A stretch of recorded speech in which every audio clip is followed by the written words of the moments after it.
వ్రేల్మిడి జానూరి విరిచిలోకముల మిచ్చించిన ఆ జగజ్జటీతడే.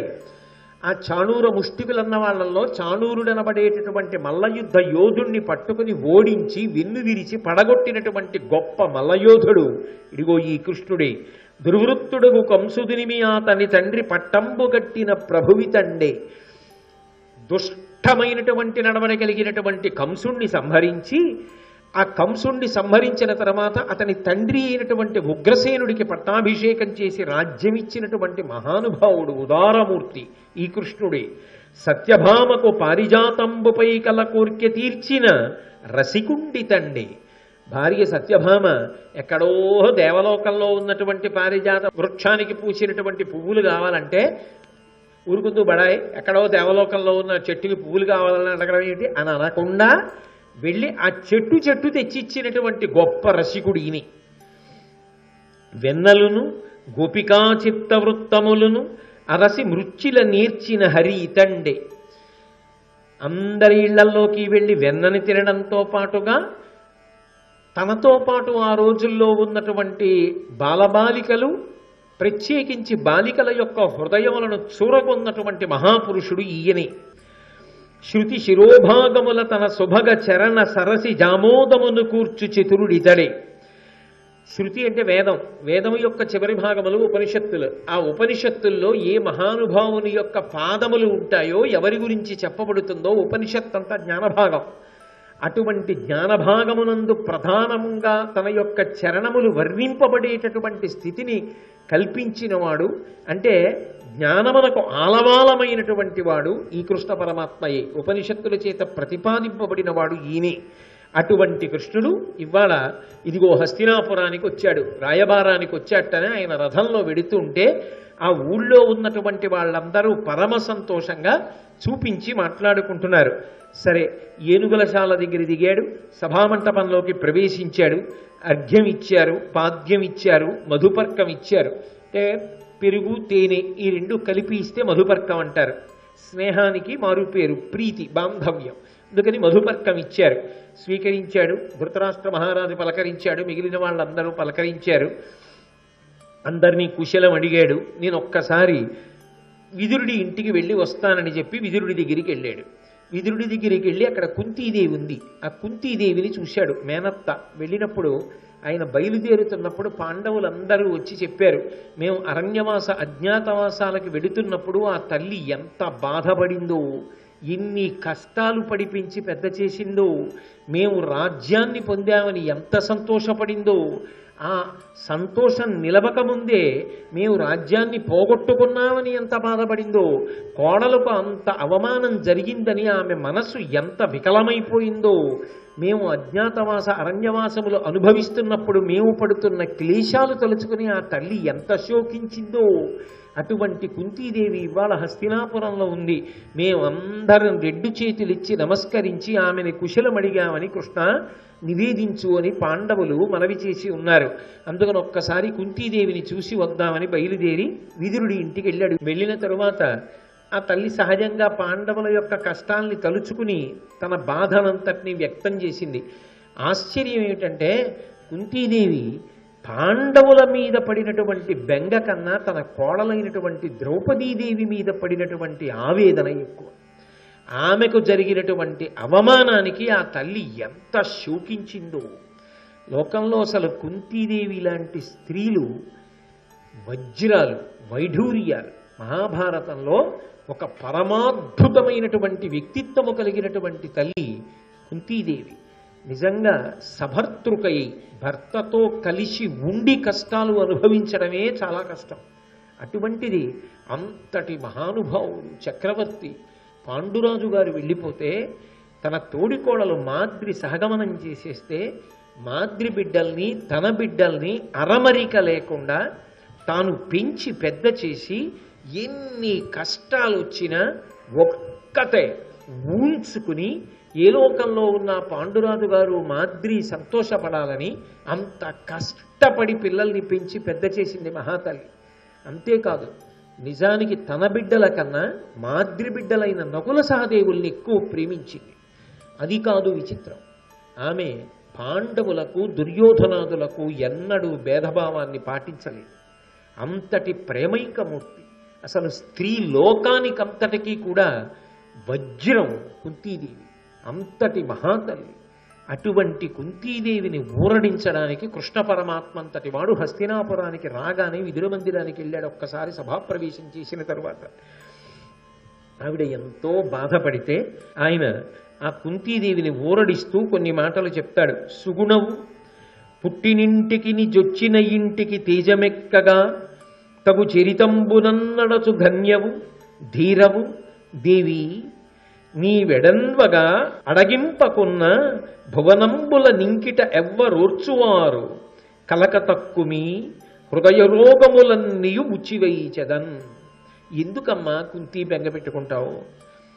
ఇన్ని సుగుణములు కలిగినటువంటి దాని వ్యాసుడంతటి వాడు పొంగిపోయాడండి కుంతీదేవిని తలుచుకుని.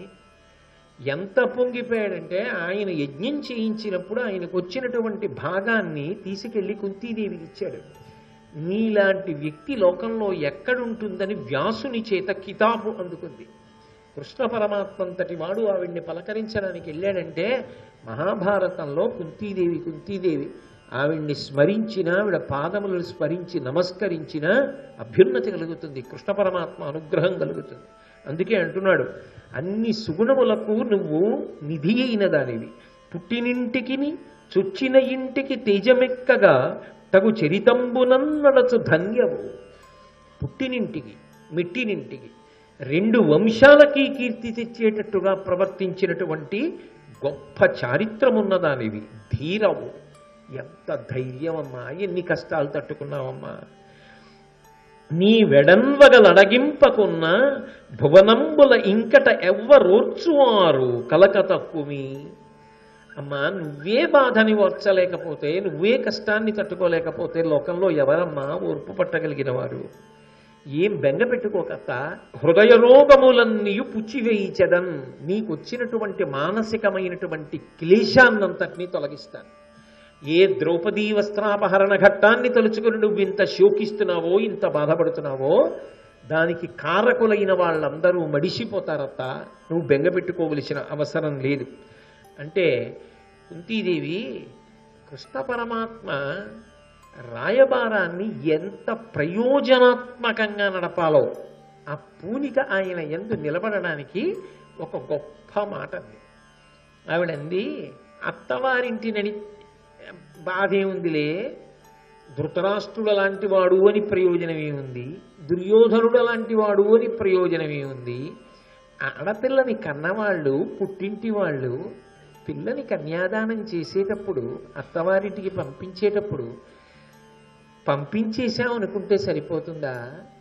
ఆ పిల్ల అక్కడికి వెళ్ళాక జీవితాంతం ఏ బాధపడుతుందో, ఆమె ప్రవృత్తికి, ఆమె మనస్సుకి, ఆమె నడవడికి, ఆమె చెయ్యబోయే కాపరానికి సమతౌల్యం కుదురుతుందా అని నా పుట్టింటి వాళ్ళు ఆలోచించలేదులే కృష్ణ. కృష్ణుడు ఇటువైపు వాడు, పుట్టింటివాడు. ఎందుకని? వసుదేవుడి చెల్లెలు, ఆ వసుదేవుడు కొడుకు కృష్ణ పరమాత్మ. కాబట్టి కనీసం ఇప్పుడు నువ్వైనా దాన్ని జాగ్రత్త చెయ్యాలి, నా శోకాన్ని నువ్వు ఆర్పాలి. కుంతి కృష్ణ పరమాత్మను ఉద్దేశించింది. అనవినిమోము విచ్చుచు మురారికి ఇట్లను కుంతి పాండునందనులకు తండ్రియున్ గురువు దైవము ఆరయ నీవకావే నీ మనమున ధర్మమున్హితము మంచిగా చూచి విధించినట్ల చేసి నెగడువారు కాన నిన్ను చేరిన నాపదలొందనీర్చుని. కృష్ణ, ఇవాళ నువ్వు కేవలం ఏదో అత్త కొడుకు మాత్రమే కాదు పాండవులకు, నువ్వు ఆ పాండవులందరికీ కూడా తండ్రి లాంటి వాడివి, గురువు లాంటి వాడివి, దైవం లాంటి వాడివి. అటువంటి నువ్వు పాండవులకు ఏది జరిగితే హితమో అది జరిగేటట్టుగా చూడు. వాళ్ళు ఏదో చెప్పి నిన్ను పంపించుంటారు, వాళ్ళు చెప్పారని చెయ్యడం కాదు, వాళ్ళకి ఏది జరిగితే హితమో అది నువ్వు సాధించు. ఒక్కటి మాత్రం నిజం, నువ్వు ఏది చెప్తే అది మాత్రం వాళ్ళు చేస్తారు కృష్ణ, నీ ఎంత భక్తి ఉంది అని. అమ్మ, నువ్వు బెంగ పెట్టుకోక్కర్లేదని కృష్ణుడు చెప్పిన మాటలకి బాగా విచ్చుకున్న ముఖంతో కుంతీదేవి ఆ కృష్ణ పరమాత్మను ఉద్దేశించి చెప్పి, వారలకయేల మాధవ కౌరవులకు మరియు ఈ జగంబులకెల్లం జెరుగడ నీవా, నీ పలు కారయ వేదంబ కాదే అఖిలంబునకున్. కృష్ణ, పాండవులకొక్కడివే నువ్వు పెద్దరికమేమిటి? పాండవులకొక్కడివే నువ్వు తల్లి తండ్రి గురువు దైవమేమిటి? కాదు. అసలు నిజంగా కృష్ణతత్వాన్ని ద్రౌపదీదేవి, కుంతీదేవి వీళ్ళు చెప్పినట్టు ఎవరు చెప్పారండి? వారలకయేల మాధవ కౌరవులకు మరియు ఈ జగంబులకెల్లం చెరుగడ నీవా.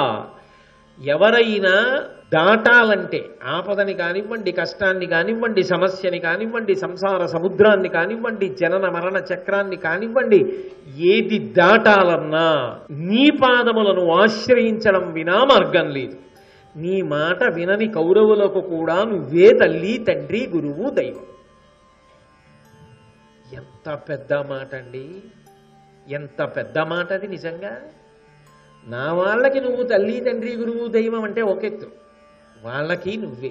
ఆవిడ మనసులో భేదం ఉందా? వాళ్ళకి ఏది యోగ్యమో అని వాళ్ళకి నువ్వు సంప్రాప్తింపచే. అది ఇదే అవ్వాలని నేను అనను, కానీ వాళ్ళకి కూడా నువ్వే. ఇది సనాతన ధర్మం యొక్క గొప్పతనం. ఆయనే తండ్రి, ఆమెయే తల్లి తప్ప లోకంలో రాక్షసులకైతే వేరు, మనుష్యులకైతే వేరు, దేవతలకైతే వేరు ఉండదు. త్వమేవ మాతా చ పితా త్వమేవ, త్వమేవ బంధుస్య సఖా త్వమేవ, త్వమేవ విద్యా ద్రవిడం త్వమేవ, త్వమేవ సర్వం మమ దేవదేవ. అన్నీ ఆయనే, అందరికీ ఆయనే. కాబట్టి మాధవ పాండవులకు కౌరవులకు మరియు ఈ జగంబులకెల్ల చెరుగడ నీవా. సమస్త జగత్తులకు ఎత్తగలిగిన వాడివి, దాటించగలిగిన వాడివి, నువ్వు వినా వేరొకడు లేడు. కాబట్టి కుంతీదేవి మాట శిరోధార్యంగా భావించడం అంటే మన అందరం కూడా కృష్ణ పరమాత్మ యొక్క పాదములు నమ్మి ఉండడం. కాబట్టి నీ పలుకారయ వేదంబకాదయ కిలంబునకున్. కృష్ణ, నీ మాట వేదం. వేదం రాజశాసనం. ఈశ్వరుడు ఊపిరి తీసి విడిచిపెట్టినప్పుడు వాక్కుగా వేదం వస్తుంది. ఆ వేదము శిరోధార్యము, అది ధర్మమునకు ప్రమాణము. నీ మాట వేదం. ఎవరికి? అందరికీ. నువ్వు చెప్పింది కౌరవులు వినాలి, నువ్వు చెప్పింది పాండవులు వినాలి, నువ్వు చెప్పింది జగత్తులో ఉన్న వాళ్ళు ఎవరైనా వినాలి. కృష్ణ, విననంటే వాళ్ళ కర్మ. అమ్మ ఏం చేస్తుంది? అన్నం వండుతుంది, కూర వండుతుంది, పచ్చడి చేస్తుంది, పులుసు పెడుతుంది, పెరుగు సిద్ధం చేస్తుంది, అక్కడ పెడుతుంది. రారా నాన్న బువ్వ తినరా అంటుంది ఆకలేస్తే. అమ్మ వండి అక్కడ పెట్టగలదు, కానీ నువ్వు తినకపోతే ఆవిడేం చేస్తుంది? తినడం నీ కర్తవ్యం, చెప్పడం ఆయన కర్తవ్యం. వినకుంటే మన కర్మ. కాబట్టి నువ్వు మాత్రం అందరికీ తల్లివి, తండ్రివి, గురుడవు, దైవానివి. అందులో మాత్రం ఏ విధమైన సందేహం లేదు అని చెప్పి, అంటే ఆవిడ గాంభీర్యం, ఆవిడ పెద్దరికం, ఆవిడ మాట తీరంత గొప్పగా ఉంటుంది. ఆయన కుంతీదేవి దగ్గర వీడ్కోలు తీసుకుని మళ్ళీ ధృతరాష్ట్ర మందిరానికి బయలుదేరాడు. వెళ్ళినప్పుడు దుర్యోధనుడు ఎంత స్వాగత సత్కారములకు ఏర్పాట్లు చేసినా ఈయన మాత్రం ఒక పక్కన సాత్యకిని ఉంచుకున్నాడు, ఒక పక్కన విదురుడు నడుస్తున్నాడు. ఎందుకలా అంటే పక్కనున్నవాణ్ణి నమ్మడానికి అవకాశం లేదు. రాయబారానికి వెళ్ళాను కదా, రాయబారి జోలికి వెళ్ళకూడదు, అది ధర్మాత్ముడికి. ధర్మం తప్పిన వాడికి రాయబారి అయితే ఏమిటి? అప్పుడే దుర్యోధనుడు అన్నాడుగా వాళ్ళ నాన్నతో. అందుకే ఇది తెలియని అమాయకుడు కృష్ణుడు కాడు. సర్వ జనుల యొక్క చిత్తములలో ఉన్న ఊహలు తెలుసుకోగలిగినటువంటి ప్రజ్ఞాశాలి దుర్యోధనుడి యొక్క అఘాయిత్యాన్ని తెలుసుకోలేడా? అందుకే తన జాగ్రత్తలో తానున్నాడు.